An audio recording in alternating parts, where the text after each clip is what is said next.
اعوذ باللہ من الشیطان الرجیم بسم اللہ الرحمن الرحیم۔ عزیزان من، آج اگست 1974 کی 25 تاریخ ہے اور درس قرآن کریم کا آغاز سورہ الرعد کی یوں کہ یہ تیسری آیت سے ہوگا۔ میں اس لیے کہہ رہا ہوں کہ پچھلے درس میں اسی سورہ کی دوسری آیت زیر نظر تھی، لیکن اس کا آخری حصہ وہ میں نے اس درس پر ملتوی کر دیا تھا کہ اس میں بات ایک اہم آ رہی تھی اور وقت اس درس میں باقی نہیں رہا تھا۔ دوسری آیت میں آپ دیکھیں گے کہ قرآن کریم نے مظاہر فطرت پر غور و فکر کی تلقین کی ہے۔ میں دوہرا دوں جو اس نے کہا ہے کہ ان آسمانی فضاؤں کے اندر آپ دیکھ رہے ہیں، یاد رکھیے جسے قرآن سما یا سماوات کہتا ہے وہ ہمارے تصور میں یہ نیلگوں فضا جو نظر آتی ہے یہ مراد نہیں ہوتی، اس کی تو کوئی حقیقت ہی نہیں ہے، یہ تو ہماری حد نگاہ ہے صرف، بلکہ وہ جو فضائی کرے یا جتنی بھی اسے ہم کرے ہی اصل میں کہتے ہیں، اجرام فلکی جنہیں کہا جا سکتا ہے، جو کچھ بھی اس فضا کی پہنائیوں میں، ان بلندیوں میں، سما بلندی کو کہتے ہیں، ان بلندیوں میں جو کچھ بھی ہے اس سب کو قرآن سما کہہ کر پکارتا ہے اور اس کے مقابلے میں عرض کہتا ہے۔ عرض کے معنی ہوتے ہیں نیچے واقعہ جو چیز ہو، اور سما ہوتی ہے جو اوپر واقعہ ہو، اور قرآن کا اعجاز ہے اور کیا کون کون سا اعجاز نہیں ہے۔ کہتا ہوں یہ چیزیں جن سے یہ سمجھ میں بات آتی ہے کہ یہ آج سے 1300 سال پہلے کا تو کوئی فلاسفر اور حکیم اور سائنٹسٹ بھی یہ باتیں نہیں جانتا تھا، کہہ نہیں سکتا تھا کہ جو قرآن حالانکہ سائنس کی کتاب نہیں ہے، اس کا منتہا مقصود اور ہے، ضمناً جو بات بھی اس میں آ جاتی ہے وہ تو ریالٹی اور حقیقت کے خلاف ہو نہیں سکتی۔ سما اور یہ عرض کا لفظ جو ہے، آپ دیکھیے کہ بظاہر ہم بھی آج اسی کو زمین کہتے ہیں، یہ جو ہماری زمین ہے جسے ہم عرض کہتے ہیں، اور کسی اور کو ہم عرض نہیں کہتے، اور یہ جو ہے آسمانی کرے ہم کہتے ہیں، اس کو سما کہتے ہیں۔ لیکن قرآن کریم ایک مقام پہ کہتا ہے کہ سما، ہر سما کے مثل اس کی عرض، کتنی عظیم چیز ایسا ہے۔ یہ سما اور عرض جو ہے یہ ریلیٹو ٹرمز ہیں، یہ اضافی ٹرم ہیں۔ جب آپ کہیں گے کوئی چیز اونچی تو وہ کسی سے اونچی ہوگی، نیچے اس سے نیچے ہوگی، تو یہ جتنے بھی فضا کے اندر یہ فضائی کرے جنہیں آپ کہتے ہیں، اب دیکھیے کس انداز سے بات یہ کہا اس نے کہی ہے کہ ہر اونچا اوپر کا کرہ جو ہے اس کی نسبت سے جو دوسرا نیچے ہے اس کا وہ اس کی عرض ہے، تو اس کی روح سے صرف ایک عرض نہیں ہے، ہر بلند کرے کے مقابلے میں جو اس سے پست کرہ ہے، نیچے سمجھ لیجئے کرہ ہے، اس کی عرض ہے، ہر سما کے مثل اس کی ایک عرض ہے۔ کہتا ہوں کبھی غور کیجیے اور کسی علم الافلاک کے ماہر سے کہیے کہ 1400 سال کی جتنی بھی اسٹرانومی آپ کے سامنے ہے، فلکیات کا علم آپ کے سامنے ہے، یہ چیز کہیں بھی آپ کو وہاں نظر آتی ہے کہ ہر سما کی ایک عرض ہے اور ہر عرض کی ایک سما ہے۔ میں نے عرض کیا نا کہ آج بھی عرض جو ہے وہ ہم اسی زمین کو کہتے ہیں۔ قرآن نے 1400 سال پہلے یہ بات کہی کہ ٹھیک ہے تمہاری زمین تمہارے اوپر جو کوئی کرے ہیں ان کی نسبت سے نیچے واقع ہوئی ہے، لیکن یہ ایک ہی عرض نہیں ہے، ہر سما کی ایک عرض ہوتی ہے، ہر عرض کا ایک سما ہوتا ہے۔ کیا بات ہے اس قرآن کی۔ خیر، تو میں یہ کہہ رہا تھا کہ یہ مظاہر فطرت کی طرف غور و تدبر کے لیے تلقین کر رہا ہے، اور وہ کہہ یہ رہا ہے کہ تمہیں یہ بات ذہن میں نہیں آ رہی، تعجب آ رہا ہے اس بات پہ کہ وہی ایک غیر محسوس سا ذریعہ علم ہے، محسوس طور پر تمہارے سامنے کیوں نہیں آتا؟ بار بار تم یہ کہتے ہو کہ ہم اس جبریل کو دیکھنا چاہتے ہیں، اس فرشتے کو دیکھنا چاہتے ہیں، معلوم کرنا چاہتے ہیں، لکھی ہوئی کتاب ہونی چاہیے۔ کیا دلیل یہ دی ہے کہ کیا تم یہ کلیہ ہے تمہارے سامنے کہ جو چیز تم آنکھوں سے نہ دیکھو اسے تم مانے، اس کے متعلق کہو کہ وہ ہے ہی نہیں؟ اور دلیل دی ہے باہر کی کہ یہ تمہیں شمس و قمر اور یہ جو کرے نظر آتے ہیں یہ فضا کے اندر ہیں نا کہیں کھڑے، کوئی چیز ایسے فضا میں کھڑی ہو سکتی ہے کہ جس کے نیچے کوئی سہارا نہ ہو؟ ان کے نیچے کوئی سہارا نظر آتا ہے تمہیں؟ اور بغیر سہارے کے تو ہیں نہیں. یہ وہ سہارے ہیں جو نظر نہیں آ سکتے تمہیں لیکن سہارے ہیں.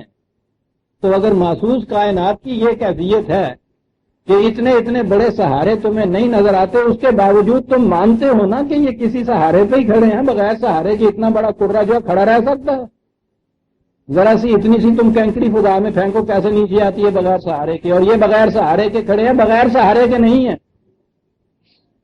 سہارے ہیں جنہیں تم دیکھ نہیں سکتے.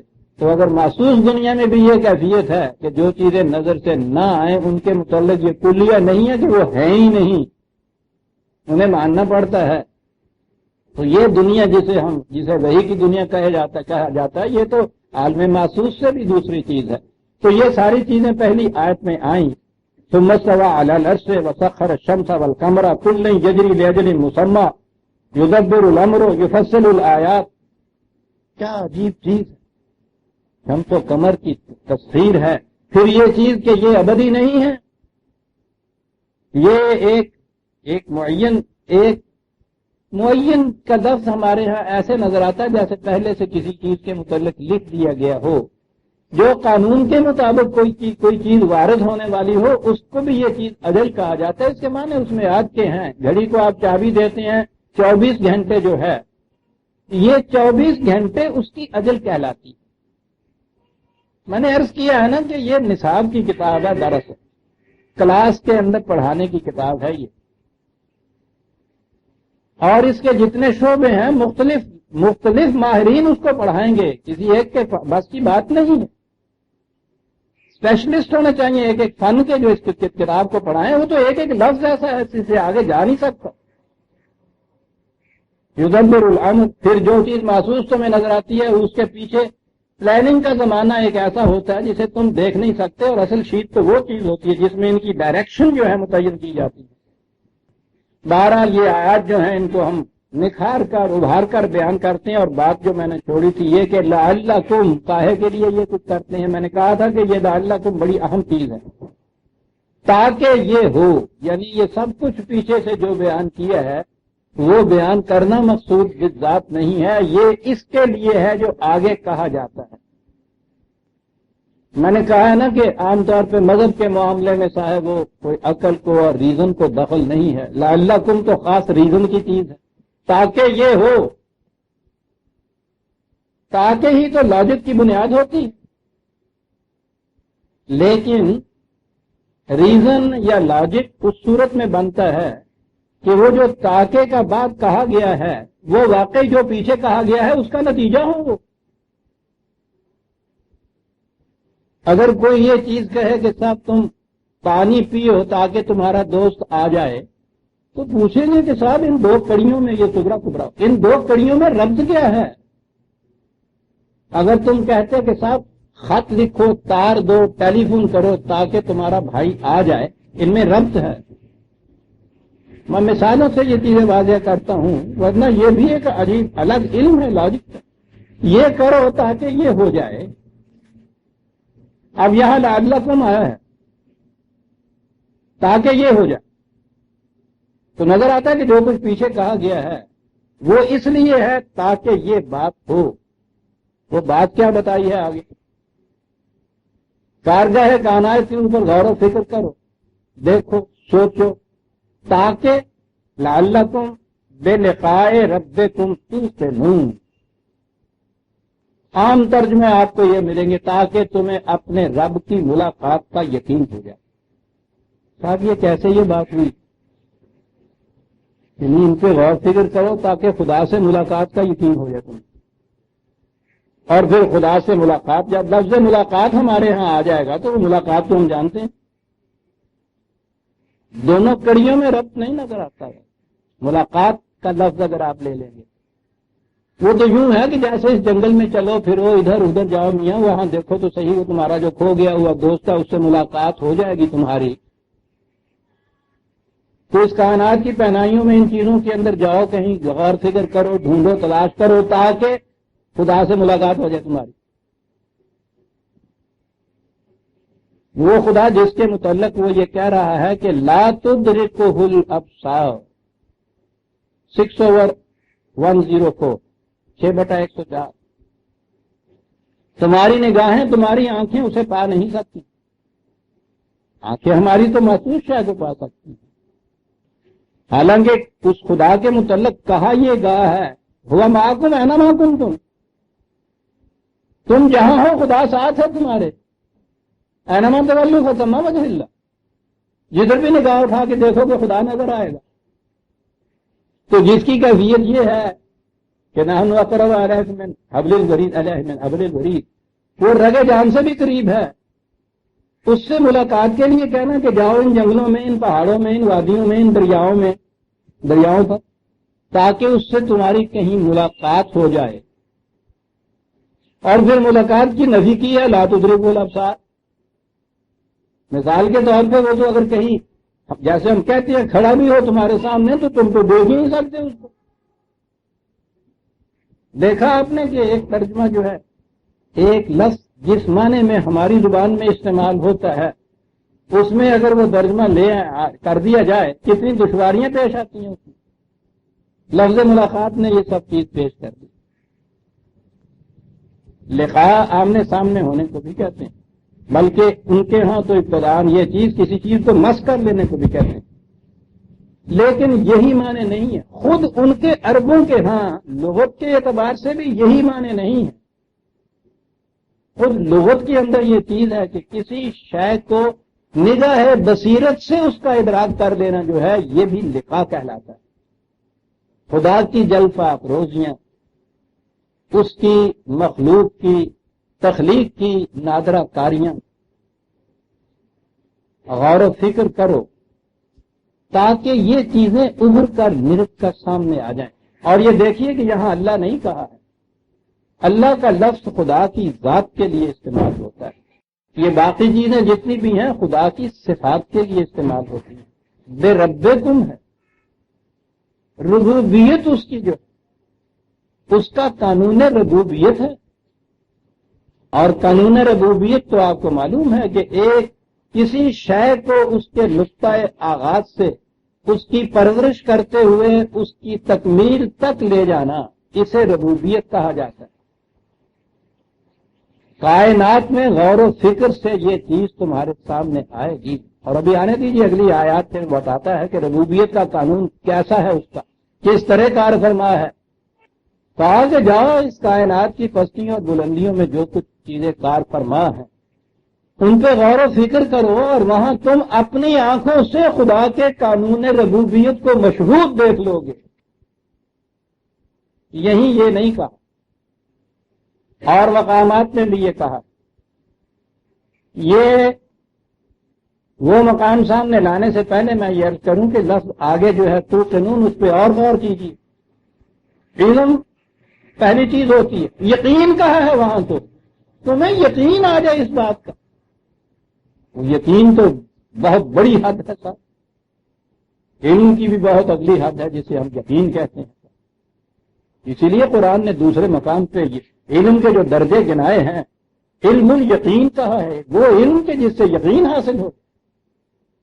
یہ لقائے رب کا یقین آ جائے تمہیں. یہ عزیزان من جسے ہم نے صرف مذہب کی کتاب ایک بنا کے رکھ دیا. لقائے رب پہ یقین آ جائے تمہیں, جاؤ کائنات میں جا کے غور و فکر کرو تاکہ لقائے رب خدا کے قانون ربوبیت کے متعلق یقین ہو جائے تمہیں. کہیں یہ قرآن کریم نے لقاء کا لفظ مقافات عمل کے لیے استعمال, تمہارے اعمال کے نتائج محسوس شکل میں تمہارے سامنے آ جائیں خدا کے قانون کے مطابق, اسے بھی لقاء کہا. آمنا سامنا کسی کا کرنا جسے ہم اپنی زبان میں یوں کہتے ہیں.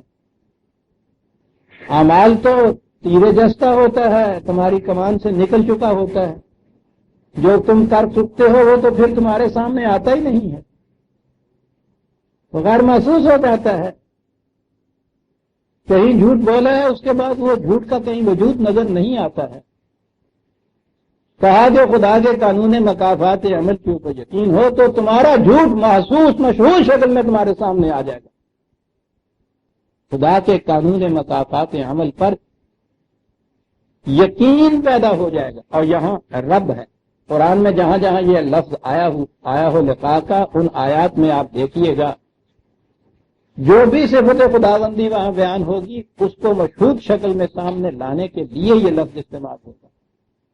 اور جیسا میں نے عرض کیا ہے، لغت میں خود راغب خود یہ لکھتا ہے کہ بصارت اور بصیرت دونوں سے کسی شے کو، دونوں میں سے کسی شے کو دیکھ لینا یا دونوں سے دیکھ لینا، اس کے لیے یہ لفظ استعمال ہوتا ہے۔ اور جو شے قرآن نے کہا ہے کہ ابصار سے نظر نہیں آ سکتی بصارت سے، وہ بہرحال بصیرت سے نظر آئے گی۔ چشم بصیرت سے تمہیں خدا کی قانون ربوبیت کی جلوہ فرمائیاں ایک ایک پتے میں مشہود نظر آئیں گی۔ میں نے کہا ہے کہ دوسرا مقام بھی لیجیے، 41/53 سورہ حامیم کی آیت 63، بڑی اہم آیت ہے۔ اس ضمن میں سوال یہ تھا کہ قرآن کریم نے جو کچھ یہ کہا ہے اس کے لیے یہ ثبوت کہ واقعی یہ ریالٹی ہے، یہ الحق ہے۔ میں نے پچھلی دفعہ بتایا تھا کہ حق اور الحق میں فرق کیا ہے۔ دی ریالٹی یہ قرآن کہ یہ واقعی الحق ہے، کس طرح سے یہ بات ثابت کیسے ہوگی؟ یہ لفظی مباحثے اور مناظرے قرآن نے نہیں بتائے، ایک اندھا ایمان نہیں بتایا، اندھی تقلید نہیں بتائی۔ کہا یہ ہے کہ سنریہم آیاتنا فی الآفاق وفی انفسہم، عالم آفاق و انفس میں، باہر کی دنیا میں اور انسان کے اپنی ذات کے اندر ہماری آیات چھپی ہوئی۔ جوں جوں یہ آیات جو کچھ اس میں ہو رہا ہے، جوں جوں ان پہ پڑے ہوئے پردے اٹھتے چلے جائیں گے، انسانی علم و تحقیق، جیسے میں نے کہا ہے کہ وہ لفظ ڈسکور بڑا صحیح ہے ان کے ہاں جس کو وہ استعمال کرتے ہیں۔ ڈسکور کور جو پڑا ہوا ہے اس کو وہ اٹھاتے چلے جاتے ہیں، اس کا نام ہے نا جسے تحقیق کہا جاتا ہے۔ انکشاف زیادہ اچھا لفظ ہے جو قرآن نے استعمال کیا اس کے لیے۔ ان کے اوپر یہ موجود ہیں ساری چیزیں، یہاں قوانین فطرت کی قوتیں، انسان کے اندر مضمر صلاحیتیں، یہ ساری موجود ہیں، ان کے اوپر پردے پڑے ہوئے ہیں۔ تمہارا علم، تمہاری تحقیق، تفحص اور تجسس ان پردوں کو اٹھاتا چلا جائے گا۔ زمانے کے تقاضے، انسانی علم کا اضافہ، جو اٹھاتے چلے جائیں گے۔ ہم سنریہم، اب یہ چیزیں آنکھوں سے انہیں نظر نہیں آتی۔ پھر یہاں یہ میرے کا لفظ ہے کہ اس وقت تو یہ چیزیں ہم حقائق کی طرح بیان کر رہے ہیں، کچھ دقت آ رہی ہے سمجھنے میں۔ یہ چیزیں ان پہ پڑے ہوئے پردے اٹھتے چلے جائیں گے تو یہ آنکھوں سے دیکھتے چلے جائیں گے، یہ چیزیں ہم ان کو دکھاتے چلے جائیں گے عالم انفس اور عالم آفاق میں، حتیٰ یتبین لہم، تاں کہ یہ بات بانا کے معنی ہوتی ہے کسی بات کا ابھر کے سامنے آ جانا، تاں کہ یہ بات ابھر کے ان کے سامنے آئے گی۔ کیا بات؟ انہ الحق، یہ الحق ہے۔ قرآن کے حقائق اور دعاوی کے الحق ثابت ہونے کے لیے یہ ہے کہ انفس اور آفاق کے اندر چھپی ہوئی خدا کے قانون کی کار فرمائیاں ایک ایک کر کے سامنے آ جائیں انسان۔ اور وہ تو یہ جو سائنس کے محققین ہیں، سب سے پہلے تو ان کے سامنے یہ چیزیں آتی۔ انہ الحق، سوال پیدا ہوا کہ یہ اتنا بڑا دعویٰ، اور اس زمانے میں یہ دعویٰ کہ جس زمانے میں اس زمین کے متعلق یہ چیز تھا کہ ایک یہ پڑا ہوا بچھا ہوا بہت بڑا سا ترا کہو کچھ بھی کہو یہ کھڑا ہے، یہ اس زمانے کی پوری آپ کے ہاں کا جغرافیہ یا علم الارض جو تھا وہ یہ ہے اس زمانے کا بطلیموس کا نظام کہ یہ زمین اس طرح سے کھڑی ہے، اور کھڑے رہنے کے متعلق سمجھ میں نہیں آتا تھا کہ کیا کیا جائے، کیسے کھڑا کیا جائے۔ تو اس کو کھڑا کرنے کے لیے پھر یہ کہا کہ نیچے پانی ہے، پانی میں مچھلی ہے، مچھلی پہ بیل ہے، بیل کے سینگ کے اوپر یہ زمین ہے، اور جب وہ ایک سینگ کے اوپر، تو جب ایک سینگ تھک جاتا ہے تو بیل جب سینگ بدلتا ہے تو زلزلہ اس سے آتا ہے۔ یہ اس زمانے کے عزیزان من جہلا کی باتیں نہیں تھیں، اس زمانے کے علم الافلاک کے ماہرین کی باتیں تھیں۔ بطلیموسی نظام کے زمین ساکن ہے، سورج اس کے گرد گھومتا ہے، یہ کل تک یہی نظام آپ کے ہاں چلا آ رہا تھا، یہ تصور، یہ نظریہ کل تک ابھی یورپ تک میں چلا آ رہا تھا۔ آ کے کوپرنیکس نے آ کے، انہوں نے آ کے، نیوٹن نے آ کے یہ جو نظریہ تھا اس کی تردید کی، اس کا بطلان کیا۔ تو یہ تو ابھی کل کی بات ہے، تو 1400 سال پیشتر تو یہی اسی چیز کو حقیقت مانا جاتا تھا۔ سوال اس زمانے میں یہ ہوا کہ یہ اتنی بڑی چیز جو قرآن دعویٰ کر گیا ہے کہ زمین بنائے اپنی تمام مخلوق کے گردش کے اندر بھی ہے اور چلی جا رہی ہے، اس قسم کے دعوے کے کلن فی فلک یسبحون، ہر کرہ اپنے اپنے آربٹ کے اندر مصروف گردش ہے، یہ کیسے دعوے کرتا ہے؟ یہ قرآن کہا کہ کیسے کا تمہیں تعجب آ رہا ہے؟ اولم یکفی، اسی آیت کا اگلا حصہ پڑھ رہا ہوں عزیزان من، 41/53 آیت۔ اولم یکفی بربک انہ علی کل شیء شہید، اس کے متعلق تو یہ بات کہو کہ جس کے سامنے یہ چیزیں نہ ہوں، خدا کے تو سامنے یہ ساری چیزیں ہیں، پردے تو تمہاری نگاہوں کے سامنے پڑے ہوئے ہیں نا۔ اولم یکفی، کہا کہ کیا اس دعوے کے ثبوت کے لیے یہ بات کافی نہیں ہے کہ خدا کے سامنے کوئی شے بھی پردے میں چھپی ہوئی نہیں ہے، مشہور ہے۔ تو جس کے سامنے ایک چیز ہو اور دوسرا وہ ہے کہ جس کے سامنے پردہ ہو، پردے کے پیچھے وہ چیز ہو، تو دونوں میں وہ کہا کہ جو فرق ہوتا ہے نا، وہی فرق تم میں اور ہم میں ہے۔ خدا کے سامنے مشہود ہے ہر چیز، اسی لیے اس نے عالم الغیب و شہادہ کہا اپنے لیے۔ غیب اور شہادت تمہارے نگاہوں کے مطابق کہا، اس کے نزدیک تو کوئی چیز غیب ہے ہی نہیں کہ جو چیزیں تمہارے سامنے مشہود ہو گئی، خیر ان کی تو بات اور ہے کہ ان کا علم جانتا ہے، جو ابھی تمہاری نگاہوں سے غائب ہیں اسے ان کا بھی علم ہے، اس لیے کہ ان کی نگاہ، اس کی نگاہوں میں وہ مشہود ہیں، وہ غائب ہیں ہی نہیں۔ اولم یکفی بربک انہ علی کل شیء شہید، اور اس سے اگلی آیت ہے الا انہم فی مریۃ من لقاء ربہم، اس کے باوجود کہا کہ ان کی کیفیت یہ ہے کہ لقاء رب کے متعلق ان کو شکوک ابھرتے ہیں۔ دیکھا کہاں لقاء رب آیا؟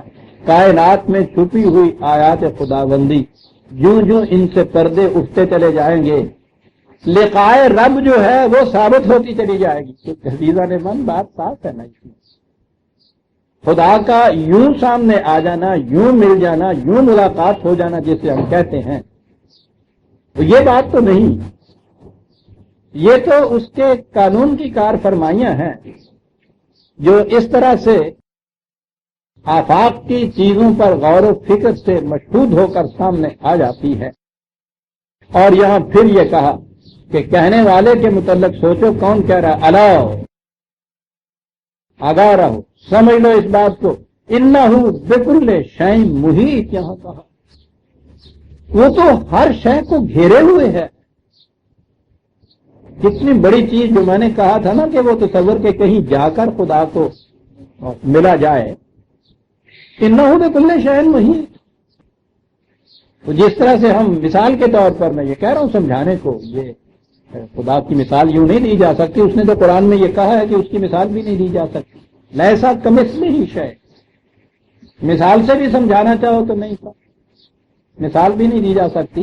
سمجھانے کے لیے محیط جسے ہم کہتے ہیں، یہ ایٹماسفیئر جو ہے، یہ جو ہمیں کچھ نظر نہیں آتا، یہ محیط ہے ہم پر، جہاں آپ جائیں گے یہ ایٹماسفیئر ہوگا، یہ جو ہم سانس لے رہے ہیں محیط اس کو کہتے ہیں گھیرے ہوئے، اس انداز کا جو گھیرے ہوئے کوئی چیز ہو کہ کوئی شے اس سے باہر جا ہی نہ سکے. تو وہ کہتا ہے کوئی شے اس سے تو باہر گئی ہوئی نہیں ہے، تمہاری نگاہیں ان پردوں کو اٹھا کے دیکھ نہیں رہی، محرم نہیں ہے تو ہی نواہائے ساز کا، نواہائے راز کا. یہاں ورنہ جو حجاب ہے پردہ ہے ساز کا.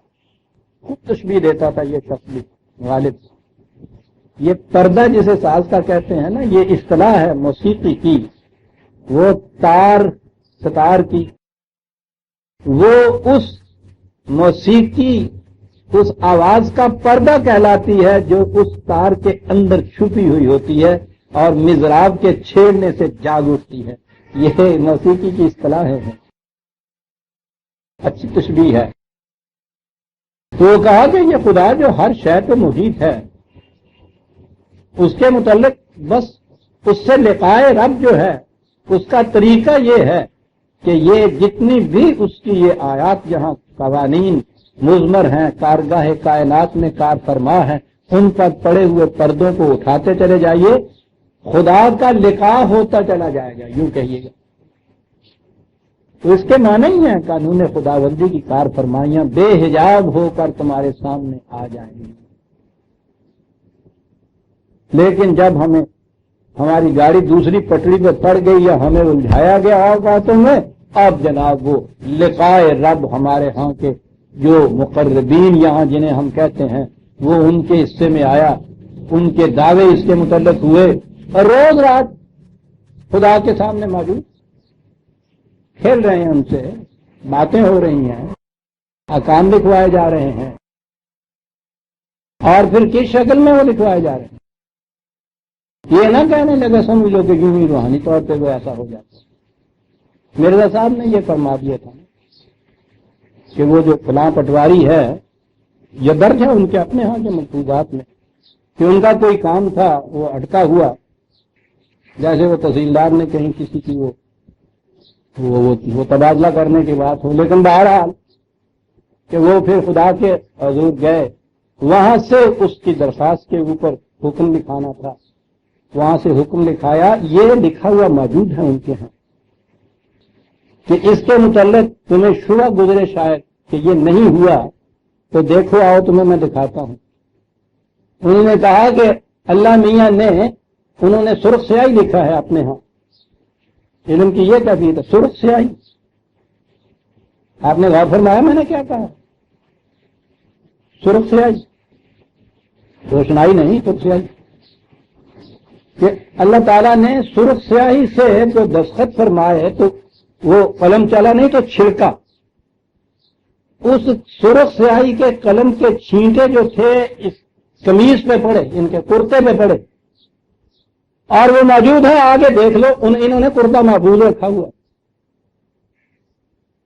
میں کہہ رہا تھا کہ لقائے رب ان کے ہوں گا، یوں اس کو کہتے ہیں لقائے رب، خدا سے ملاقات. کیا کہا جائے عزیزان نے من، کیسا چکر دیا اس کام کو، پوچھو نہیں. انفس اور آفاق کے اندر تحقیقات و تفتیشات اور تجسس کے سارے کارنامے وہ ملحد اور کافر اور بے دین جو ہیں ان کے لیے چھوڑ دیے، اور اپنے ہاں ملاقات خداوندی روز ہوتی ہے، اور وہ اس انداز سے ہوتی ہے. ٹھیک ہے، مرنے کے بعد کی دنیا جو ہے وہ اور ہے، اس کو تو آج ہم سمجھ نہیں سکتے.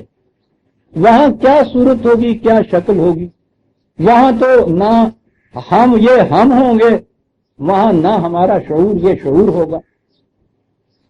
وہ جو میں اس مثال کے طور پہ کہا کرتا ہوں، ٹھیک ہے، رحم مادر کے اندر پیدا ہونے سے ایک دن پہلے کا بچہ جو ہے سارے حواس خمسہ اپنے رکھ رہا ہوتا ہے، لیکن ان تمام چیزوں کے باوجود اس کی کائنات کیا ہوتی ہے؟ ایک اتنا سا گوشتدار سا تھیلا جس کے اندر باہر کی دنیا کی نہ ہوا جائے، نہ آواز جائے، نہ روشنی جائے. اب وہ بچہ جو وہاں تقاضا کرے کہ مجھے یہ جو وہ اس میں اور یہ باہر کی دنیا کے اندر آپ دیکھیے کہ ذرا ایک وہ جھلی کا ہی فاصلہ ہوتا ہے نا. اس جھلی کے فاصلے کے اندر مستور جو بچہ ہے، باہر کی کائنات کے متعلق جو وہ کہے مجھے سمجھاؤ کہ یہ کیا ہے، کیسی ہے، کتنی بڑی ہے، سب سوچیے تو صحیح. اسی قسم کی ایک جھلی ہے جس کے اندر ہم یہاں ہیں اس زندگی کے مقابلے میں جو اس کے بعد آنے والی ہے. اسی لیے اس کو آپ کے ہاں نئی پیدائش کہا جاتا ہے. اس بچے کے پیدا ہونے کے ساتھ ہی پوری کائنات سامنے آ جائے گی. وہ موجود ہوتی ہے، فرق صرف اتنا ہی ہوتا ہے کہ ایک جھلی ہوتی ہے. قرآن نے جس جھلی کو برزخ کہا، برزخ کہتے ہی اس قسم کے پردے کو، وہ ایک پیدائش ہے. بچہ موجود ہے، زندہ ہے، پیدا نہیں. اس لیے ہم بھی اس زندگی کے مقابلے میں زندہ ہیں، موجود ہیں، پیدا نہیں ہوئے. اسی لیے اس کو پیدائش کہا ہے. چار کروں عزیزاں نے بہت کچھ ہے سینے میں، وقت نہیں ملتا. لعلکم بلقاء ربکم توقنون. اور جاؤ غور و فکر کرو، ان کائنات کے اوپر پڑے ہوئے پردوں کو اٹھاؤ، ایک ایک پردے کے بعد تمہیں خدا کے قانون اور ربوبیت کی جلوہ فروشیاں جو ہیں بے نقاب ہو کر تمہارے سامنے. توقنون، یقین ہو جائے گا تمہیں اس طرح سے. یہ طریقہ ہے یقین حاصل ہونے کا. میں نے عرض کیا تھا کہ پچھلی آیت کے اندر ابھی چند ایک مظاہر کا ذکر آ رہا تھا، درمیان میں لعلکم کہہ کے کہا کہ یہ بات یوں ہی ہم ایک سائنٹسٹ کی طرح یوں بیان نہیں کیے جاتے کہ کتاب کے اندر ہم نے درج کر دیا. اس کا ایک مقصد ہے، اور مقصد ہے لعلکم بلقاء ربکم توقنون. اور پھر آگے چلا، هو الذی مد الارض، وہ خدا کے جس نے زمین کو گول ہونے کے باوجود یوں بچھا دیا ہے کہ تمہیں کبھی محسوس ہی نہیں ہوتا کہ ہم کسی گولے کے اوپر چل رہے ہیں. مد، یہ جو یہاں سے دوسرے مقام پہ تمید قرآن نے جو ورد بنایا ہے اس کے معنی یہ ہیں جو استعمال کیا ہے وہاں، کہ کسی شے کا انتہائی گردش کے اندر ہونے، گردش کے اندر وہ ہو لیکن اس کے اوپر جو چیزیں رکھی ہوئی ہوں نہ وہ کہیں گریں، نہ وہ کہیں لڑکھڑائیں، نہ وہ پھسلیں، نہ ہی ان کو احساس ہو. اب آپ کہیں گے کہ اس دور میں تو یہ چیز ابھی وہ عربوں کے بھی ذہن میں نہیں، دنیا میں بھی کہیں نہیں تھی، تو اس قوم نے یہ الفاظ کہاں سے بنا لیے؟ خدا نے یہ جو چیز کہی وہ تو عالم الغیب والشہادت تھا، اس نے تو یہ چیز کہنی تھی. انہوں نے اپنی زبان میں یہ الفاظ کیسے بنا لیے؟ آبزرویشن بڑی عجیب تھی ان کی. وہ استعمال کرتے تھے، وہ کہتے تھے کہ دیکھتے ہو کہ یہ چکی جو چلتی ہے وہ گھوم رہی ہوتی ہے، اس کے اوپر یہ چیونٹیاں وغیرہ چل رہی ہوتی ہیں. دیکھا کہ اس کی اتنی تیز گردش کے باوجود وہ اپنے انداز میں چل رہی ہوتی ہے. تو یہ جو کیفیت ہے نا کہ کسی چیز کا مصروف گردش ہونا اور اس کے اوپر جو چیزیں ہیں ان کا اس سے متاثر نہ ہونا، اس کے لیے یہ لفظ انہوں نے بنایا تھا، اور اللہ تعالیٰ نے ان کا یہی لفظ عرض کے لیے استعمال کر دیا. اس کی بات کوئی نیوٹن اور کیپلر دے سکتا ہے. اس زمانے میں ایک بات ایسی سائنٹیفک کہنی ہے قرآن نے، اور اس کے لیے یہی زبان موزوں ہو سکتی تھی نا.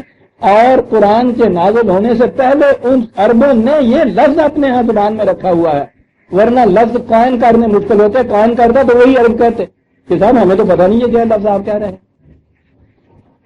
قائم نہیں کیا کوئی لفظ کی، زبان وہ اختیار کی ہے قرآن نے کہ جس کے اندر ان کے لیے الفاظ موجود تھے. وہ تو میں کہا کرتا ہوں کہ ٹھیک ہے، حضرت یعقوب علیہ السلام کے دونوں، حضرت ابراہیم علیہ السلام کے دونوں بیٹے حضرت اسحاق اور حضرت اسماعیل، حضرت اسحاق کی اولاد کے اندر یقیناً یہ بنی اسرائیل جو تھے ان میں مملکت ملک عظیم بھی رہا، ان کے انبیاء بھی آتے رہے، شاہیتیں قائم ہوئیں، بہت چیز ملی. یہاں وادی غیر ذی زرع کے اندر حضرت اسماعیل آ کے بس گئے. یہ اتنے ہزار سال کیا کرتے رہے یہ قوم، ان کی نسل، ان کا قبیلہ. تو میں کہا کرتا ہوں کہ یہ اتنے ہزاروں سال تک وہ زبان مرتب کرتے رہے کہ جو قرآن کے حقائق کی حامل ہو سکے. بار والذی مد الارض،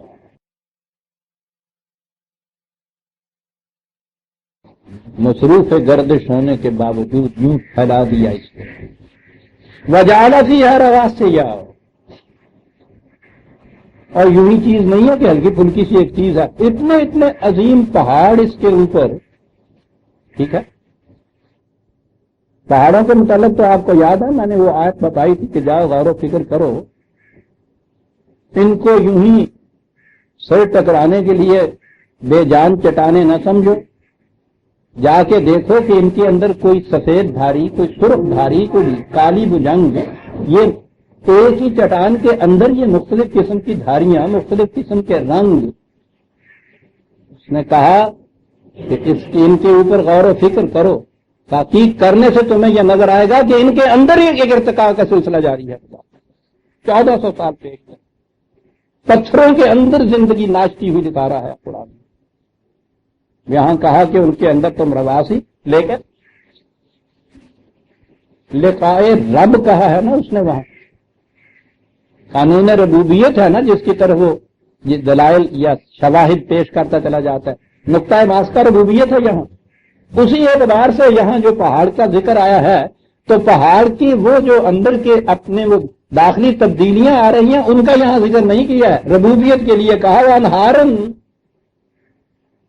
دریاؤں کے لیے ان پہاڑوں کا وجود ضروری تھا.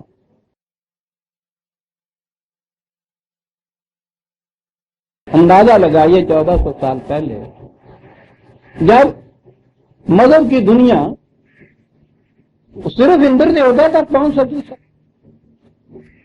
کہ ایک دیوتا ہے یہ بادلوں کا، ٹھیک ہے، بس وہ اس سے بارش ہوتی ہے. انہار، قرآن نے یہ کہا ہے دوسرے مقام پہ کہ یہ ربوبیت کا یہ ساری زندگی پانی پہ ہے. اور انہیں کہا کہ ہمارا قانون ربوبیت تم نے دیکھا ہے، پانی کا ذخیرہ تو سمندر میں ہے، جس کا ایک گھونٹ پی لیے تو زندگی ملنا تو ایک طرف رہا، ہلاکت آفرین ہے. وہ جو مشہور پرانی نظم وہ پڑھا کرتے تھے، water water everywhere, not a drop to drink, not a drop to drink.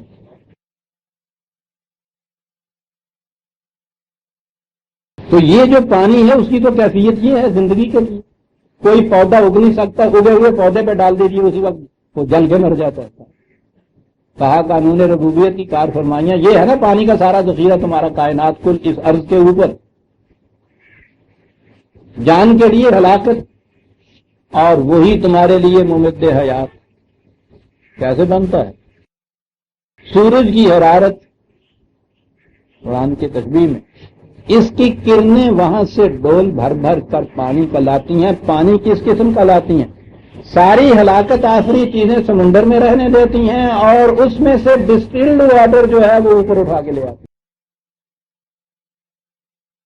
یہ عزیزان من جن ملکوں میں پانی نہیں ملتا اور سمندر کے کنارے ہیں ان کے ہاں بے حد بڑی سب سے بڑی پرابلم یہ ہے کہ یہ پانی پینے کے قابل اور کھیتی کے قابل کسی طرح بنا دیا جائے.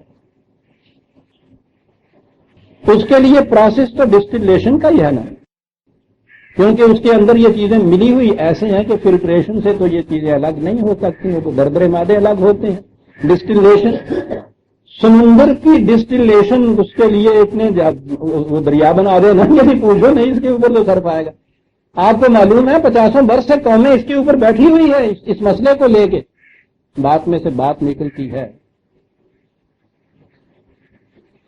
وہیں انہوں نے ایک چیز پہ غور کیا کہ صاحب اس طرح سے جو حلول شدہ چیزیں ہیں جن کو الگ کرنے کا فلٹر کا کوئی طریقہ نہیں ہے، انہوں نے کہا کہ خود خدا نے ایک ایسا فلٹر پلانٹ بنایا ہے کہ اس قسم کی حل شدہ چیزیں بھی اس میں سے الگ ہو جاتی ہیں.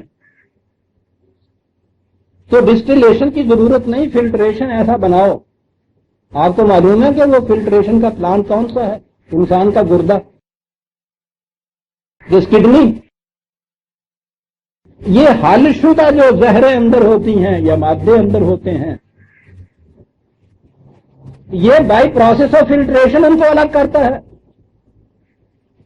آپ کو شاید علم ہو، امریکہ کی لیبارٹری کے اندر ساحل کے کنارے برسوں سے وہ لگے ہوئے ہیں، اس گردے کا تجزیہ کر رہے ہیں اور کہتے ہیں کہ اگر اس قسم کی کوئی مشین بن جائے جیسے یہ ورک کر رہا ہے، مسئلہ حل ہو جاتا ہے صاحب۔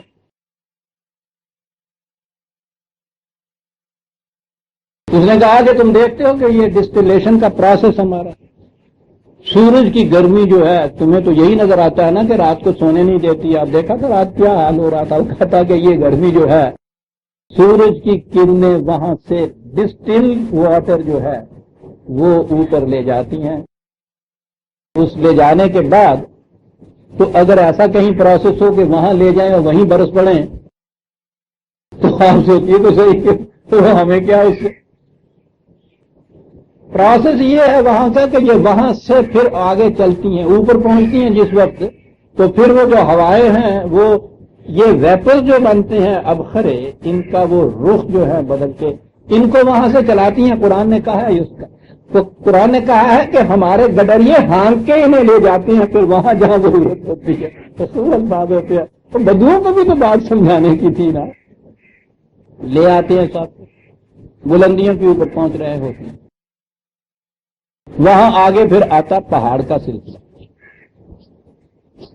پہاڑوں کی چوٹیوں کے اوپر برف جمی ہوئی ہوتی ہے، وہ بھی آگے بتاتا ہے قرآن یہ کیوں ہوتی ہے۔ لیکن وہاں کی جو سردی ہوتی ہے وہ آپ دیکھتے ہیں پہاڑوں پہ کتنی زیادہ بارش ہوتی ہے، اونچائی میں جتنے چلے جاتے ہیں ٹیمپریچر کم ہوتی چلی جاتی ہے، پہاڑوں کے اوپر برف کی وجہ سے بھی ٹیمپریچر کم ہوتی چلی جاتی ہے۔ واٹر ویپر جو ہیں جب کسی خاص سردی ٹیمپریچر کے اوپر پہنچتے ہیں تو ابخرا جو ہے وہ سردی سے منجمد ہو کے وہ پھر پانی بنتا ہے، پانی اس سے بھاری ہوتا ہے، اس فضا سے جس میں وہ معلق ہوتا ہے، بھاری ہونے کی وجہ سے زمین پہ گرتا ہے، یہ بارش ہوتی ہے۔ وہ اتنا سا تو ہے وہ زمین پہ گرتا ہے۔ اب جو یہ ہوتا ہے کہ صاحب اتنی زیادہ بارش ہوئی ہے سیلاب آ گئے، وہ تو غنیمت ہے کہ سارے کا سارا نہیں ابھی گرتا، ورنہ ایک ہی سیزن میں بہہ جائے یہ ساری دنیا۔ وہ اس کے مطابق جتنی ضرورت ہوتی ہے اس کے مطابق ان دریاؤں کے اندر آنے کے لیے بارش کی شکل ہوتی ہے۔ یہ جو باقی بچتا ہے وہ ریزروائر بنے ہوئے ہیں، پہاڑوں کے اوپر جو برف ہے وہ انہیں ابخروں سے تو بنتی ہے، وہ آسمان سے جو ڈھیلے پڑتے ہیں اس کے اوپر وہ وہاں محفوظ رکھتا ہے سردی کے موسم میں، میاں گرمی میں کام آئے گا تمہارے، یعنی وہاں ریزروائر بنا رکھے ہیں۔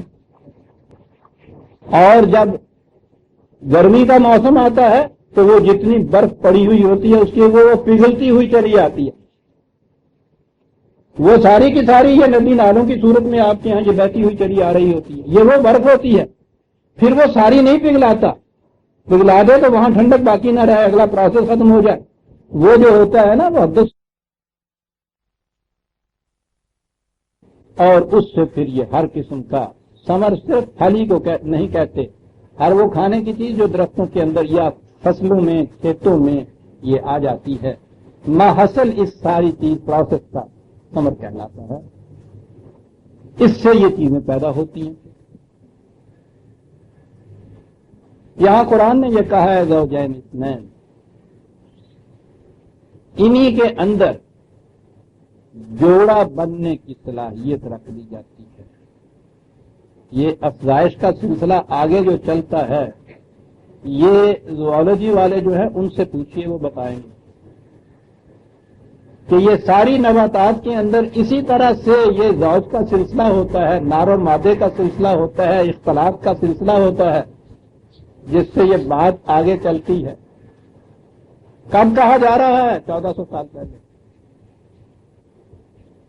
حیوانات میں یہ جو زوج ہیں وہ تو سامنے آ جاتی ہیں چیزیں، نباتات کے اندر بادی نظر میں کبھی ایسا دیکھا ہی نہیں ہم نے، نظر ہی نہیں آتا، ہمارے سامنے تو ہر پھول ایک جیسا ہوتا ہے، یہ بات نہیں۔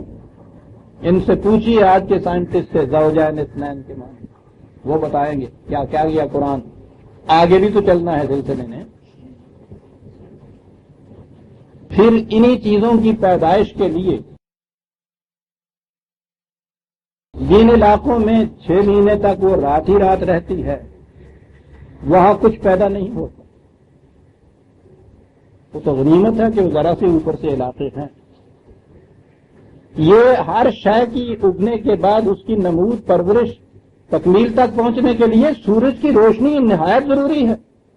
آپ اپنے ہاں یوں ہی جس کے آپ کچن گارڈن کہتے ہیں، یہ یہاں پیچھے مکئی لگی ہوئی ہے، جا کے دیکھیے تو صحیح، ایک ہی دن بوئی، ایک ہی بیج، ایک ہی پانی اس کو دیے جا رہے ہیں، ایک جگہ وہ اتنی سی ہے، دوسری جگہ اتنی اونچی پہنچ گئی ہے۔ فرق کس چیز نے پیدا کیا ہے؟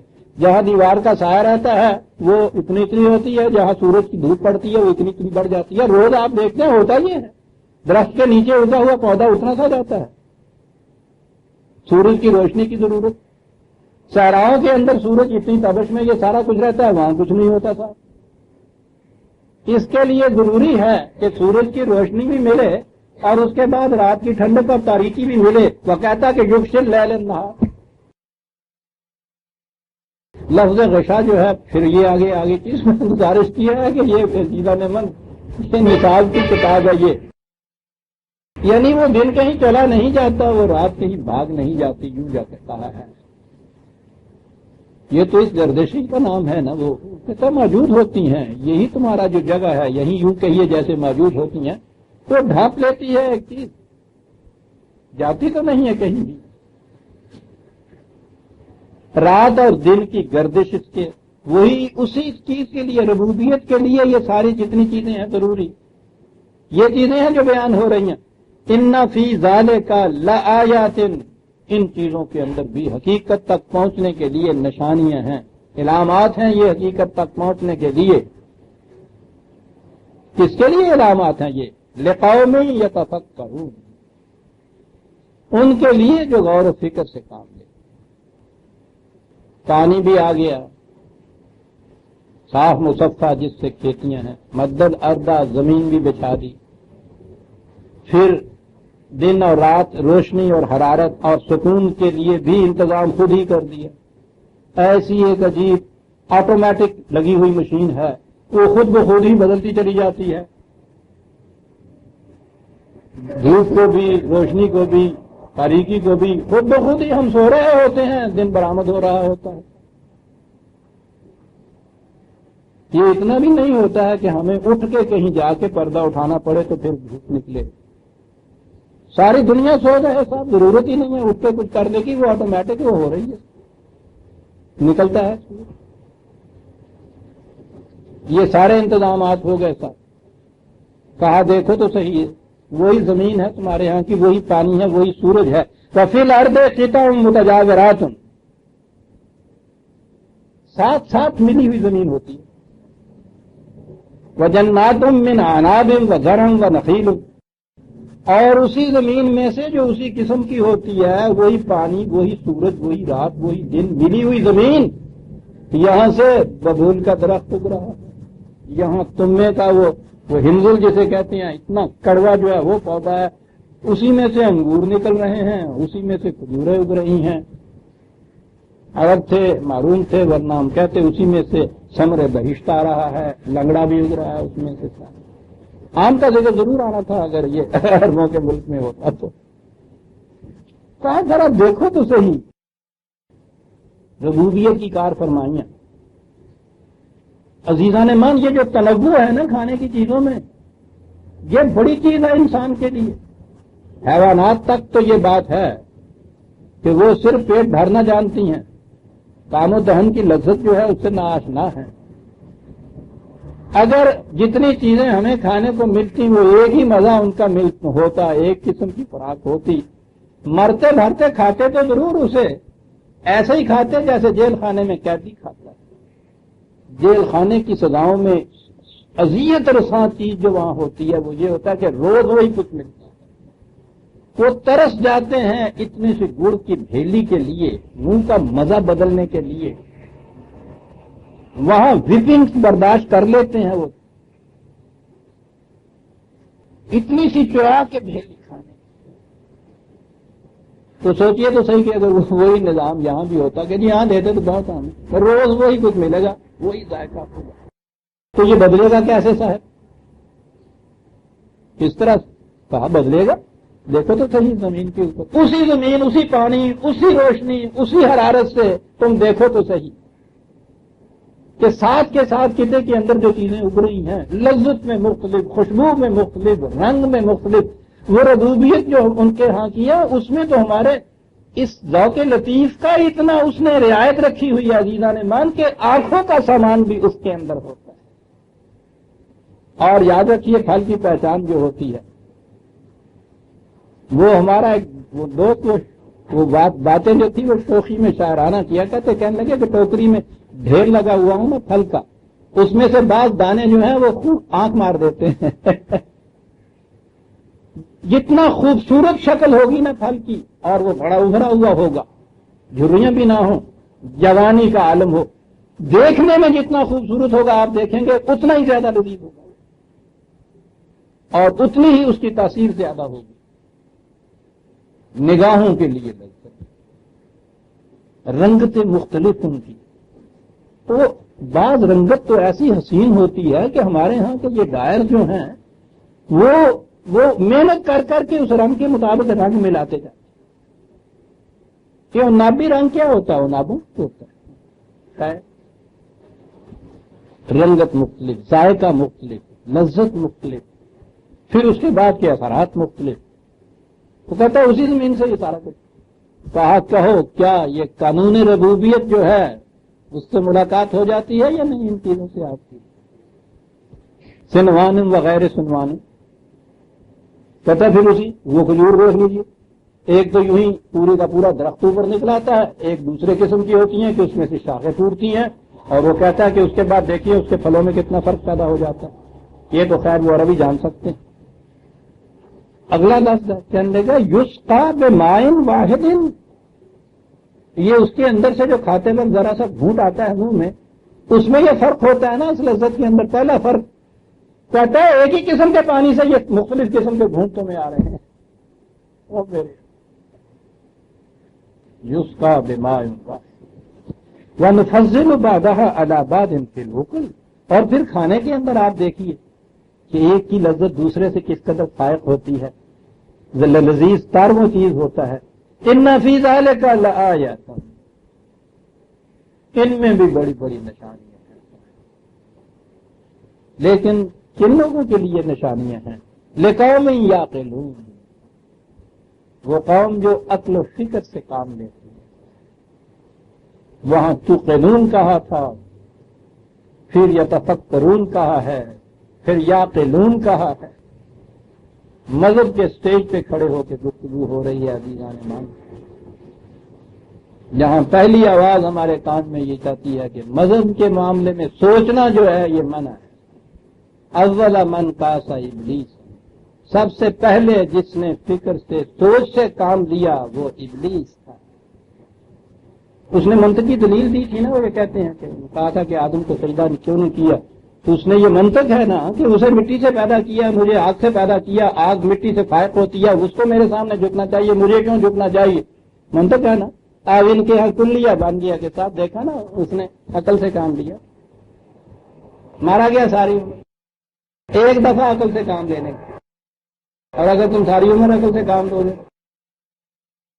تو قدم قدم پہ یہ کہہ رہا ان فی ذلک لآیات، اور جن قوموں نے بھی فکر اور عقل اور تفکر سے کام لیا ہے وہ یقین کے درجے پہ اس پہ پہنچ گئی ہیں۔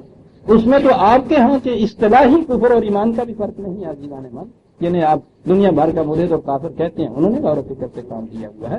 آگے ایک چیز اور آتی ہے جہاں جا کے فرق پڑتا ہے کفر اور ایمان کا، اور وہ یہ ہے کہ یہ جتنی چیزیں اس محصل ان کا جو ہے کائنات کی قوتوں سے یہ سارا سامان ربوبیت جو ملتا ہے اس کو استعمال کس طریقے سے کیا جائے، یہ ہے جو وہی دیتی ہے، یہ عقل اور فکر انسانی نہیں دے سکتی۔ یہاں کفر اور ایمان کا فرق پیدا ہوتا ہے۔ بات آگے شروع ہوتی ہے بڑی عجیب سا، وَإِن تَعْجَبْ، یہ ساری باتیں عزیزان من آپ نے سنی ہیں۔ اس دور میں جب علم اتنی ترقی کر گیا، سائنس کے انکشافات اتنے باہر ہمارے ہاں ہو گئے، یہ چیزیں جو بیان کی جا رہی ہیں ان میں کچھ زیادہ کچھ تعجب انگیز کی حیرت فروش باتیں نہیں ہیں۔ یہی عام طور پہ اب یہ علم عام ہو گیا ہے نا، اس کے باوجود آپ دیکھ رہے ہیں ہم باتیں کر رہے ہیں تو ہے نا ایک حیرت ہم پہ آ جاتی ہے، ایک تعجب کی بات آ جاتی ہے کہ ہاں سب واقعی عجیب چیز ہے۔ قرآن کہتا ہے تعجب، یہ کچھ سن کے تمہیں کچھ تعجب ہوا ہے، حیرت کچھ ہوئی ہے؟ کہا یہ باتیں وجہ حیرت نہیں ہیں، وجہ حیرت ایک اور بات ہے، وہ سنو اور اس پہ تعجب کرو، اور وہ وجہ حیرت یہ ہے فعجب قولهم اذا كنا ترابا انا لفی خلق جدید۔ وجہ حیرت یہ بات ہے جو یہ لوگ کہتے ہیں کہ کیا مرنے کے بعد ہم پھر زندہ ہو جائیں گے؟ یہ باتیں جن پہ تمہیں تعجب میں کہتا ہوں بات کہنے کا انداز کتنا عجیب ہے۔ ہم سب ان چیزوں کو سن کے عزیزان من آج بھی اس وقت بھی اس محفل میں بھی ہم محو حیرت تھے، تعجب میں ڈوبے ہوئے تھے۔ ہمیں مخاطب کہتا ہے، وہ کہتا ہے تم تعجب میں ڈوبے ہوئے ہو، حیرت تم پہ چھا رہی ہے۔ اگر کوئی چیز وجہ تعجب ہے تو یہ نہیں ہے جو تم نے سنی ہے، ہم تمہیں بتائیں تعجب کرنے کی بات کیا ہے۔ تعجب کرنے کی بات ہے جو یہی کہتے ہیں کہ کیا مرنے کے بعد ہم زندہ ہو جائیں گے۔ ان کی اس بات پہ تعجب کرو۔ وہ کسی بات کے متعلق یہ کہنا کہ یہ اتنی بڑی یقینی چیز ہے، اسے بیان یوں کرنا کیوں ان چیزوں پہ تعجب کر رہے ہو، یہ تو وجہ تعجب ہی نہیں ہے، وجہ تعجب تو ان کی یہ بات ہے سب جو یہ کہہ رہے ہیں، پاگل کہیں کے نہ ہوں گے۔ سوچیے عزیزان مان، ایک گٹھلی، وہ بھی آپ کھجور کی اگر دیکھیں گے تو پیسیے گا تو وہ بے جان ستو سا ہوتا ہے، سٹون تو کہتے ہیں انگریزی زبان میں ان گٹھلیوں کو۔ زمین کی مٹی ہوتی ہے تو صحیح، اس میں وہ ملا دی جاتی ہے اور اس کے اندر سے ایک چیز پیدا ہوتی ہے زندہ، وہ خود اپنی پرورش کا سامان لیے ہوئے بڑھتی چلی جاتی ہے، ابھرتی چلی جاتی ہے، اور اس کے بعد اس کے اندر اس قسم کے پھل لگتے ہیں۔ یہ سارا کچھ اس سٹون سے یہ پیدا ہوا نا جو اسی قسم کی مٹی میں مل گئی۔ اب دیکھیے بات کہاں سے کہاں آ گئی۔ یہ ہے وہ چیز جس کے لیے قرآن یہ سائنٹیفک چیزیں بیان کر رہا ہے، سائنس کی کتاب نہیں، یہ کہنے کے لیے وہ بات کر رہا ہے کہ یہ چیزیں چونکہ روزمرہ ان کی آنکھوں کے سامنے واقع ہوتی ہیں، اس پہ تو کبھی وہ چیز نہیں ان کو وجہ تعجب ہوئی کہ صاحب یہ کس طرح سے ایک سٹون سے، ایک گٹلی سے جو ان کے نگاہوں میں بے جان ہے، ان کی نگاہوں میں بے جان ہے، میں نے کہا ہے، اس سے اسی قسم کی بے جان مٹی میں ملنے سے یہ سارا کچھ تمہارے سامنے آ جاتا ہے۔ اور اب تو تحقیق یہ بھی ہو گئی، وہ بوس نے یہاں تک بھی تو تحقیق کی تھی، اور اب یہ ساری چیز دنیا میں پھیل گئی ہے، ان میں احساس ہوتا ہے ان نباتات پودوں کے اندر دکھ درد تکلیف اور اذیت کا احساس ہوتا ہے۔ ان پودوں کی کیفیت یہ ہے، اب اس پہ تجربہ ہو رہا ہے، خاص قسم کا میوزک باجا بجا دیتے ہیں، کھیتوں کے کنارے پہ دگنی فصل ہو جاتی ہے اس سے۔ وہ عزیزان من میں ان کا میوزک کہتا ہوں، یہاں کا نہیں کہتا ہوں کہ جس سے زندہ بھی مر جاتا ہے کم وقت۔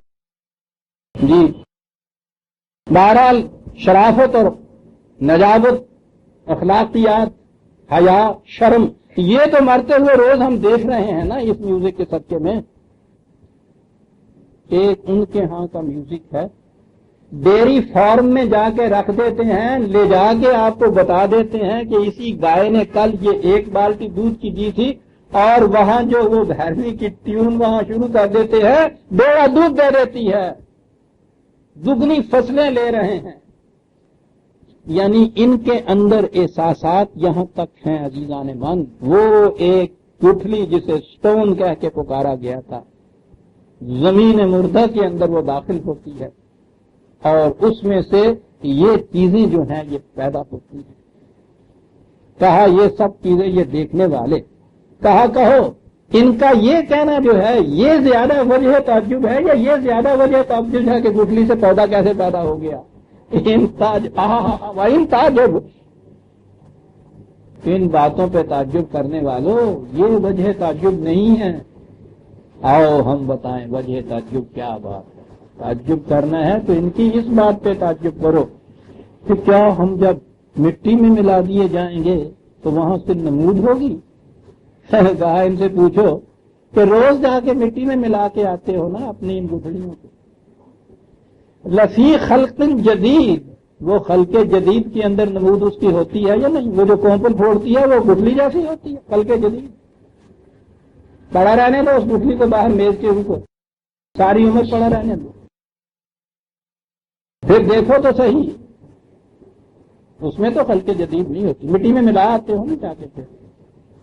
پھر وہ جو قانون ہے ہمارا کہ اس میں اتنا پانی دو، اس کو اتنی ہوا ملے، اتنی روشنی ملے، اس کے تابع پہ وہ دیکھتے ہو تم کے خلق جدید جو ہے وہ نمودار ہوتی ہے۔ یہ جو انسان کی یہ جو موت جسے تم یہ کہہ رہے ہو، زیادہ سے زیادہ یہی کہو گے نا کہ یہ ایک کھجور تھی جیتے جاگ کے درخت کا پھل، یہ اس کی گٹھلی بن گئی جس میں زندگی کی نمود نہیں کہیں مل رہی، لاش کو یہی کہو گے؟ ایسا ہی ہے نا، موت یہی کچھ تمہاری آنکھوں کے سامنے کرتی ہے نا، تو یہ جتنی مردہ چیزیں تمہاری آنکھوں کے سامنے وہ زندہ ہو رہی ہوتی ہیں نا۔ اپنے متعلق جب بات آتی ہے تو وہاں کیوں یہ چیز تمہیں موت پڑ جاتی ہے؟ جیسے میں کہوں گا محاورے میں لفی خلق جدید، یہ کیسے ہو رہا ہے؟ قانون ربوبیت ہے۔ تو تم کیا سمجھتے ہو کہ ہمارا قانون ربوبیت کروڑ سالوں سے جو چلتا ہوا ایک جرثومے سے بات شروع کی اور پیکر آدمیت تک وہ آگئی ربوبیت، اب فرق صرف اتنا ہے کہ تم سمجھتے ہو کہ تکمیل ہو گئی ہمارے پروگرام کی، اور ہم یہ کہتے ہیں کہ نہیں، تکمیل کی طرف لے جانے والی ایک کڑی ہے، تکمیل ابھی اور آگے ہونی ہے، وہی قانون ربوبیت ہے جس نے آگے بھی اس گٹھلی کو ایک درخت کے اندر تبدیل کرنا ہے۔ بات تو صرف اتنی ہے، کہا اولئک الذین کفروا بربہم، یہ پتہ ہے کس چیز سے انکار کرتے ہیں؟ اس کے قانون ربوبیت سے انکار کرتے ہیں، سمجھتے ہیں کہ ربوبیت کا تکمیل ہو گئی، یہاں ختم ہو گیا یہ سلسلہ، آگے نہیں چلتی بات، قانون ربوبیت سے انکار کرتے ہیں۔ کیوں یہ انکار کر رہے ہیں؟ اقرار کس طرح سے ہونا تھا، یقین کیسے آنا تھا؟ تو قانون جو کہا ہے غور و فکر سے، تعقل سے، بصیرت سے، تجربات سے، مشاہدات سے، مطالعہ سے، یوں یقین آنا تھا نا۔ کہا ان کی کیا کیفیت ہے؟ اولئک الاغلال فی اعناقہم، گردنیں زنجیروں میں بندھی ہوئی، جھکی ہوئی، دیکھنے کے قابل ہی نہیں۔ آپ کو پتا ہے یہ لفظ تقلید جو ہے ان کے یہاں کس کو کہتے ہیں؟ قلادہ، یہ جو بھینس گائے کے گلے کے اندر وہ ڈالا ہوا ہوتا ہے توق سا، وہ ڈالے ہی رکھتے ہیں، اس سے رسی باندھتے ہیں نا صاحب، تو وہ اس طرح سے وہ باندھا ہوا ہوتا ہے کہ جس کے بعد پھر وہ اس کو جدھر جی جائے کھینچ کے لیے چلے جائیے، اس کی ساری آزادیاں سلب ہو جاتی ہیں۔ یہاں سے ہے نا یہ تقلید۔ تو کہا کہ تقلید کی اغلال، گویا کچی رسی بھی نہیں جو ٹوٹ جائے، تقلید کی مضبوط زنجیر گلے میں پڑی ہوئی ہے۔ سمجھنے، سوچنے، فکر کرنے کی صلاحیتیں سلب ہو جاتی ہیں یہ جب یہ چیز ہو، جب یہ بات ہو کہ صاحب یہ چیز ہمارے یہاں اسلاف کرتے چلے آ رہے ہیں، ہم بھی یہ کہہ رہے ہیں، یہ ہے چیز۔ قرآن نے کہا ہے کہ یہ گردنوں کے گردن کے اندر زنجیریں گردنوں میں جکڑی ہوئی ہیں، سر کو اوپر ہی نہیں اٹھنے دیتی، ادھر ادھر دیکھنے کی آزادی ان کو نہیں مل سکتی۔ وہی سامنے کا وہ راستہ، پچھلی بھیڑ سے پوچھئے کہ تم ادھر کیوں جا رہی ہو، یہ کہے گی کہ اگلی جو جا رہی ہے، بس دلیل ہو یہ، سوچ کا مادہ ہی نہیں ہوتا تکلیف کے اندر، کہتا وہ اس لیے ہے جس راستے کے اوپر چڑھے آ رہے ہیں اس راستے کے اوپر چڑھے جا رہے ہیں۔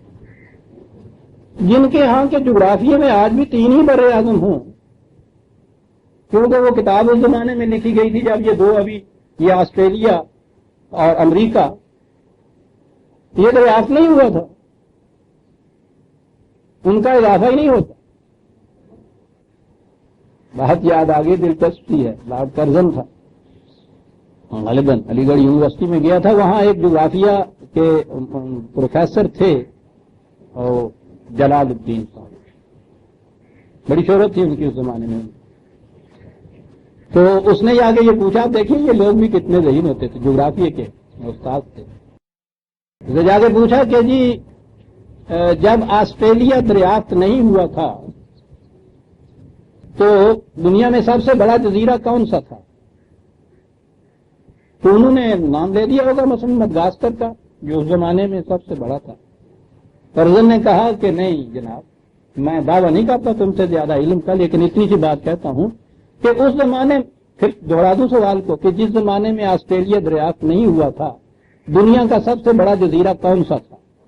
اس نے کہا مدغاسکر۔ کہا کہ نہیں، اس وقت بھی سب سے بڑا جزیرہ آسٹریلیا ہی تھا، دریافت نہیں ہوا۔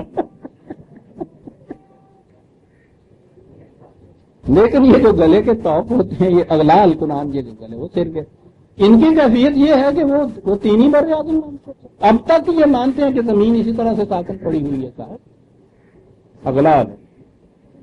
وہ کہا کہ کوئی بات نہیں ہے، یہ جو کچھ کرتے ہیں ان کے اس طرح سے سر جھکائے ہوئے، حیوانوں کی طرح نوڑائے ہوئے، گردن جھکائے ہوئے، ایک راستے کے اوپر بندھے ہوئے چلے جانے سے کائنات کا کچھ نہیں بگڑتا، ہمارے قانون ربوبیت کا کچھ نہیں بگڑتا۔ ہوتا کیا ہے؟ اولئک اصحاب النار، ان کی جتنی بھی امیدوں کی، ترقیوں کی، کاربالیوں کی، علم کی دنیایں ہیں وہ ساری جھلس کر رہ جاتی ہیں، آگے چل ہی نہیں سکتے۔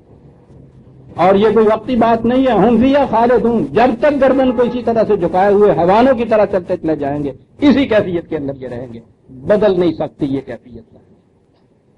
یہاں تو پھر سر اٹھا کر چلنا ہوگا، چاروں طرف دیکھ کر چلنا ہوگا، یہ اس لیے کائنات بنائی تھی ہم نے، یہ چیز کرو گے پھر یہ صورت پیدا ہوگی، ورنہ تمہاری امیدوں کی، والیوں کی، آزادیوں کی، ترقیوں کی کھیتیاں جھلس کر رہ جائیں گی۔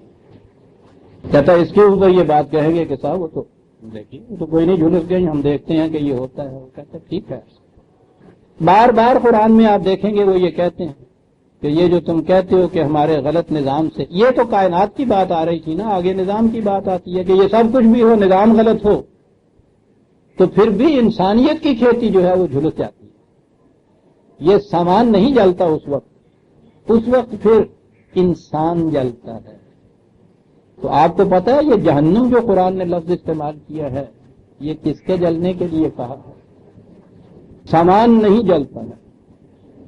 یہ سیمیٹک زبان میں یہ ایک مشہور چیز تھی، ایک وادی تھی وہاں فلسطین کے اندر، اس وادی کے اندر جہنی اس کا وادی کا نام، وہاں ایک بہت بڑا بت، تو اس بت کے سامنے زندہ انسانوں کی تو جلا کر قربانی دیتے ہیں،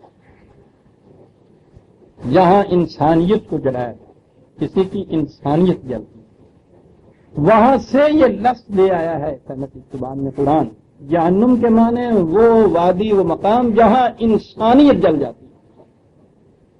جلتی کب ہے انسانیت؟ جہیم کا لفظ سے وہ استعمال ہوا ہے، جہاں کے معنی ہی ہے کسی چلتی ہوئی چیز کا رک جانا، جہاں سلسلہ ارتقاء رکتا ہے وہاں ٹھیک ہے، محسوس مشہور سامان تبھی جو ہے 1000 درجے کے اوپر محسوس رہے ان کو محفوظ بھی رکھا جا سکتا ہے، انسانیت جل جاتی ہے جب ارتقاء رک جاتی ہے۔ ارتقاء کے رکنے کا نام جہیم ہے، اس لفظ کا ترجمہ ہے روگ کو کہتے ہیں، اور اس کا نتیجہ ہے جسے قرآن جہنم کہہ کے پکارتا ہے۔ تو یہ سارے ساز و سامان تو رہتے ہیں، بڑھتے چلے جاتے ہیں، رہنا ہی صرف نہیں ہے، یہ چیز ہوتی رگوں میں وہ لہو باقی نہیں، وہ دل، وہ آرزو باقی نہیں ہے، نمازوں، روزوں، قربانیوں، حج یہ سب باقی ہیں، تو باقی نہیں ہے، جہنم میں تو جل جاتا۔ اصحاب النار وَيَسْتَعْجِلُونَ بِالسَّيِّئَةِ قَبْلَ الْحَسَنَةِ، کہا اس نظام کی خرابیاں تم بتاتے ہو اور ان سے کہتے ہو کہ تباہ ہو جاؤ گے، برباد ہو جاؤ گے۔ ہر جگہ قرآن نے ان سے کہا ہے کہ جب یہ تم کہتے ہو تو کیوں نہیں وہ تباہی آتی، کیوں نہیں بربادی وہ آتی؟ وہ قرآن کہتا ہے کہ یہ بھی ہماری ایک رحمت ہے کہ ہم نے عمل اور اس کے نتیجے میں ایک وقفہ دے رکھا ہے، ایک مہلت دے رکھی ہے۔ کوئی مثال ہے بیج کے فصل بننے تک کے لیے ایک وقفہ ہوتا ہے، یہ کہتے یہ ہے کہ نہیں صاحب وہ وقفہ نہیں ہونا چاہیے، ادھر سے بیج ڈالا ادھر سے اگا کے بتا دو جب ہم مانتے ہیں۔ کہا یہ کس چیز کے لیے جلدی میں جا رہے ہیں؟ اگر تو یہ چیز ہو نا کہ صاحب نہیں جی 30 کا چاند عید کا کچھ نہیں، وہ عید کیا ہوئی اور جلدی 29 کو نکل آنا چاہیے تو ٹھیک ہے، عید کے لیے یہ تم کہتے ہو نا ایک خوشی کی چیز آنے والی ہے۔ ایسا کم وقتوں سے کہا یہ جاتا ہے کہ تمہاری تباہی آ رہی ہے تو تمہیں کچھ خوش ہونا چاہیے کہ چلو کچھ وقت تو مل گیا ہوا ہے، ٹل رہی ہے۔ وہ کہتا ہے کہ یہ وقفہ جتنا ہے اس کو ختم کر کے وہ اب کیوں نہیں آتی؟ کہتا ہے ان کی عقلوں کو دیکھیے، کسی اچھی چیز کے لیے اگر جلدی کوئی کرے تو بات بھی ہے، یعنی اگر یہ کہا جائے کہ صاحب وہ پوسٹ مین جو ہے اس کو جلدی آنا چاہیے، منی آرڈر لائے بھیجے دیے، تو بات بھی ہوئی۔ وہ پراپرٹی ٹیکس والا جو آنے والا ہوتا ہے اس کے لیے تم کہہ رہے ہو کہ صاحب وہ بڑی جلدی اس کا آنا چاہیے جرمانہ بھگتنے کے لیے۔ یستعجلونک کا بالسیئۃ قبل الحسنۃ، وقد خلت من قبلہم المثلات۔ پھر غور و فکر کی طرف آ گیا، تاریخ اب سامنے آ گئی، حالانکہ ان سے پہلے ان کے سامنے ایسی قومیں گزر چکی ہیں جو مثال بن سکتی ہیں ان کے لیے کہ جو کچھ یہ کر رہے ہیں معاشرے میں اس کا نتیجہ وہ نکلا کرتا ہے۔ نتیجہ تو ان کے سامنے ہے، زور لگا رہے ہیں، تاکید کر رہے ہیں، آپ کو بار بار یہ کہہ رہے ہیں کہ وقفہ پھر کیوں، ابھی کیوں نہیں موت آ جاتی۔ وَإِنَّ رَبَّكَ لَذُو مَغْفِرَةٍ لِلنَّاسِ عَلَىٰ ظُلْمِهِمْ۔ پھر رب آیا، یہ بھی اس کا قانون ربوبیت ہے، یہ بھی اس کی قانون رحمت ہے کہ عمل کے نتیجے میں فوراً تباہی نہیں آ جاتی۔ لَذُو مَغْفِرَةٍ لِلنَّاسِ، وہ حفاظت کا سامان دیتا ہے، مہلت کا وقفہ حفاظت کا سامان ہے۔ حادثے سے فوری موت واقع ہوتی ہے، کسی مرض سے فوری موت واقع نہیں ہوتی ہے، ضرور وقفہ اس میں ہوتا ہے۔ یہ وقفہ کیا ہے؟ حفاظت کا سامان ہے کہ اب بھی جان بچ سکتی ہے، اب بھی جان بچ سکتی ہے۔ یہ کیوں دیا ہے یہ حفاظت کا سامان؟ ان ربک لذو مغفرۃ، اس کی ربوبیت کا تقاضا یہ ہے کہ جہاں تک ممکن ہو سامان حفاظت مقصد بتاتا چلا ہے۔ لفظ عزیزمن علی ظلمہم، تمہاری ان ساری زیادتیوں کے باوجود وہ پھر بھی تمہیں موقع دیتا چلا جاتا ہے، علی ظلمہم۔ اور جب یہ وقت ختم ہو جاتی ہے تو ان سے کہو کہ ڈراوا نہیں ہے، دھمکی نہیں جو ہم دے رہے ہیں، ان ربک لشدید العقاب، عقب ہے یہاں، پیچھے پیچھے چلا آ رہا ہے، دبوچے گا آ کر۔ اس کے جو مغفرت کا یہ قانون ربوبیت کی مغفرت کا جو حصہ ہے، اسے تو غنیمت سمجھنا چاہیے تم کو، وگرنہ پکڑنے میں اس کے دیر کیا لگے، مشکل کیا ہے اس کے لیے؟ وہ تو جب ہو کہ تم اکیلے کہیں اشتہاری مجرم بن رہے ہو، کہیں پکڑی نہ جا رہے ہو، سب انڈر گراؤنڈ چلے گئے ہو، سب قبالی نہیں، تو جس چور کے پیچھے لگا ہوا ہے سپاہی، اس کے پکڑنے میں مشکل کیا ہونی ہے؟ تو کہا اس لیے ہم نے دبوچ نہیں ہم لیتے کہ شاید اب بھی تم باز آ جاؤ، اب بھی اصلاح کر لو، اب بھی یہ چیز کر لو۔ اور وہ تو اتنا رہی واقعہ ہوا ہے انسانوں کے ساتھ کہ جب انسان اپنے ہاتھوں کے اس ظلم کی لائی ہوئی تباہی سے مرنے لگتے ہیں، وہاں خدا یہ کہتا ہے یا واحسن علی العباد، او میرے بندو تم نے کیا کیا اپنے ساتھ، آہ نکلتی ہے خدا کے قلب حزین سے اس وقت اتنا ذو مغفرت اور اتنا ذو رحمت ہوگا۔ لیکن قانون جو ہے پھر وہاں آ کے جذبات کچھ نہیں کام دیتے۔ وَإِنَّ رَبَّكَ لَشَدِيدُ الْعِقَابِ، یہی چیز ہوگی۔ سورہ الرعد کی ہم آیت 6 تک آئے ہیں عزیزان میں، 7ویں آیت سے ہم اگلے درس میں لیں گے۔ ربنا تقبل منا انک انت السمیع العلیم۔